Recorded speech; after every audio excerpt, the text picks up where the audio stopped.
দালাল চক্র আসলে এটা খুব গুরুত্বপূর্ণ ইস্যু। দেখেন আমাদের এখানে যে রোগীগুলো আসে গ্রাম থেকে আসে।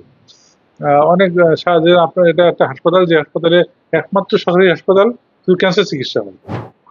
এই যে সময়টা হয়, এর জন্য দেখা যায় যে তারা মানুষের হেল্প নিতে চায়। হেল্প নিতে যেয়ে দেখা যায় যে তারা হেল্প করতে আসছে সে একটা দালাল। আমরা ২ টা দিয়ে ১৬০ থেকে ৭০ রোগী দিতে পারি। ১৬০-৭০। কিন্তু আমাদের তো আসলে যেহেতু সারা দেশ থেকে আসে, যে ৫ টা বললেন যে কাজ নাই, যে ৫ টা নাই, এই ৫ টা আসলে ওইগুলা ঠিক হবে না। না, ব্যাপারটা হলো যে যন্ত্র কিনলে যন্ত্রটার সময় ১০ বছর চলে। ৫ বছর ওয়ারেন্টি পিরিয়ড, ৫ বছর বেলায় সিএমসি কম্প্রিহেন্সিভ মেইনটেন্যান্স কন্ট্রাক্ট থাকে। ১০ বছর সব পার হয়ে গেছে। এই যন্ত্রগুলো সিটি স্ক্যান, এমআরআই এগুলো ঠিক হবে না। এখন আমাদের যন্ত্র অনেকগুলো ঠিক আছে। যেমন আমাদের লাইন ১-২ ঠিক আছে। সিটি সিমুলেটর যেটা সিটি স্ক্যান মেশিন, কিন্তু ওই রেডিওথেরাপি দেওয়ার জন্য এটা ঠিক আছে।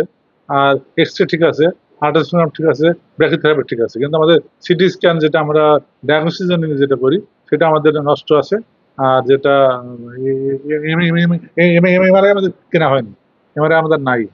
দালাল চক্র আসলে এটা খুব গুরুত্বপূর্ণ ইস্যু। দেখেন আমাদের এখানে যে রোগীগুলো আসে গ্রাম থেকে আসে। অনেক সাহায্যে আপনার এটা একটা হাসপাতাল, যে হাসপাতালে একমাত্র সরকারি হাসপাতাল শুধু ক্যান্সার চিকিৎসা হয়। যার জন্য করে কি যে ওই যশোর বলেন, চিটাগাং বলেন, সিলেট বলেন, সব জায়গা থেকে গ্রাম থেকে রোগী রিফার হয়ে আসে। রোগীগুলোর তো এখানে এসে অনেকের থাকার জায়গা নেই। অনেকের হয়তো ওইভাবে শিক্ষা লেভেল এরকম না, বোঝে না কি চিকিৎসা করতে হবে, কোথায় যেতে হবে। তারপর আমাদের কিছু ইনভেস্টিগেশন ফ্যাসিলিটিস যেমন বলেন সিটি স্ক্যান হচ্ছে না, এমআরআই হচ্ছে না। কিছু ব্লাড টেস্ট আমাদের অনেক ম্যাক্সিমাম ব্লাড টেস্ট আমাদের হয়, কিন্তু একটু সময় লাগে। কারণ আমাদের যেটা ধরেন আজকে যদি সকাল রিপোর্ট দেয় সেটা পেতে বিকাল হবে, বা আজকে যদি দুপুরে টেস্ট দেয় সেটা আগামীকাল পাবে। এই যে সময়টা হয়, এর জন্য দেখা যায় যে তারা মানুষের হেল্প নিতে চায়। হেল্প নিতে যেয়ে দেখা যায় যে তারা হেল্প করতে আসছে সে একটা দালাল। এরা পদক্ষেপ তো আমি নিচ্ছি। আমি যেমন প্রতিদিন রাউন্ড দিই, আমার অ্যাসিস্ট্যান্ট ডাইরেক্টর এবং মাস্টার তারা প্রতিদিন রাউন্ড দেয়। বা আমাদের আরএস যারা আছে, RS surgery, RS gynae, RS radiation, CMO medical, যে হলো আরএস এর লেভেলের পোস্ট, এনারা সবসময় তদারকি করেন। আর আমি নিজেও বিভিন্ন সময় ধরে আমরা খেয়াল করছি না, রিসেন্টলি আমরা ২ জন তাকে লোকাল পুলিশকে দিয়ে দিয়েছি। পুলিশকে দিয়েও তো আল্টিমেট সমাধান হয় না। আমি করছি কি, ছবি তুলে রাখছি। ছবি তুলে আমাদের যেসব জায়গায় সাইনবোর্ড আছে টাকা দিয়েছি, দালাল হইতে সাবধান। মানে এই লোকগুলো দেখে যান, বোঝা যায় যে এরা হলো দালাল। এগুলা করছি।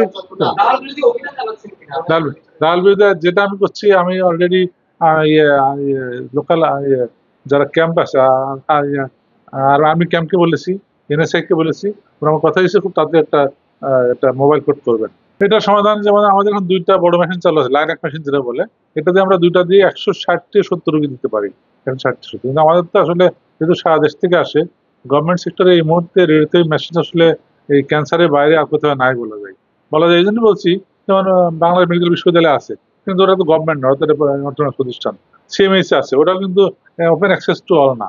এই জন্য এই লাইনাক মেশিন শুধুমাত্র ক্যান্সার হাসপাতালে আছে।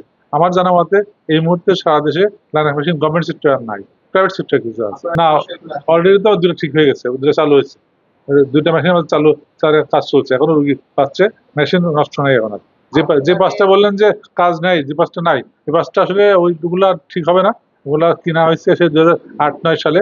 একটা মেশিনের বয়স থাকে ১০ বছর, ওটা অলরেডি ১৫-২০ বছর হয়ে গেছে। এগুলো আমরা কনডেম করছি, আমরা অকশনে দিয়ে দিছি, তাড়াতাড়ি অকশনে যাবে এবং নতুন মেশিন কেনার জন্য এই গত জুলাই আমাদের মন্ত্রণালয়ে মিটিং হয়েছে। এই বছর নতুন মেশিন কেনার জন্য আবার সিএমএইচকে দেওয়া হয়েছে, ওনারা কিনবেন, এরকম কথা হয়েছে। না, এটা হ্যাঁ আপনি বলতে পারেন, কিন্তু একটা মেশিনের বয়স আছে। কোনো মেশিন কিনলে আমাদের ৫ বছর ওয়ারেন্টি পিরিয়ড থাকে, যে ৫ বছর পিরিয়ড সমস্যা হলে ওরা বিনা পয়সায় ঠিক করে দেবে। ৫ বছর পরে যে আমরা আরো ৫ বছরের জন্য চুক্তি করি, যেটা বলে কম্প্রিহেনসিভ মেইনটেন্যান্স কন্ট্রাক্ট, সিএমসি। এই চুক্তির আলোকে হয় প্রতি বছর টাকা দেওয়া হয় তাদেরকে, গভর্নমেন্ট দেয়। এই ওই টাকার বিনিময়ে সে প্রতিদিনের মেশিনটা চালু রাখবে। শুধু সে আরো ক্লজ আছে, যদি একদিন মনে থাকে সে ওই টাকা কিন্তু কমে যাবে। এই জন্য এখানে আমাদের ইচ্ছা করে নষ্ট করা, অযত্ন নষ্ট করার কোনো সুযোগ নেই। এখানে তো সিএমসি মানে একটা ওই একদম গভর্নমেন্টের সাথে চুক্তি থাকে, তারা এই ৫ বছর চালু রাখতে বাধ্য। এখানে অযত্ন, অবহেলা, আমার ইচ্ছা করে কোনো সুযোগ নেই। এটা আপনাদের ভালো। এই ছোটখাটো চুরি আমাদের প্রায় হয়। যেমন আমাদের গতকাল যেটা হয়েছে, আমাদের আউটডোরে এসি এয়ার কন্ডিশনের যে তামার তার থাকে, তামার পাইপ থাকে, পাইপ কেটে নিয়ে গেছে। আমি সকালে নিজে, আমরা কয়েকজন মিলে, আমাদের সার্জারি স্যার আছেন ওনার সহ, RS স্যার সহ আমাদের অ্যাসিস্ট্যান্ট ডাইরেক্টর এবং ওয়ার্ড মাস্টার সবসময় আমরা গেছি, যে দেখছি যে আমাদের একটা সাইডের তালা ভেঙে নিয়ে গেছে। আমি ওটা যে আমাদের ডিউটি থাকে আনসার সদস্য তাদেরকে ডাকছি, যেমন ওদের কমান্ডার পিসি এবার তাদেরকে ডাকছি। তারা তাদেরকে জীবনে বকাঝকা করা হয় সেটা করছে, ওটা তো অফিসিয়াল না।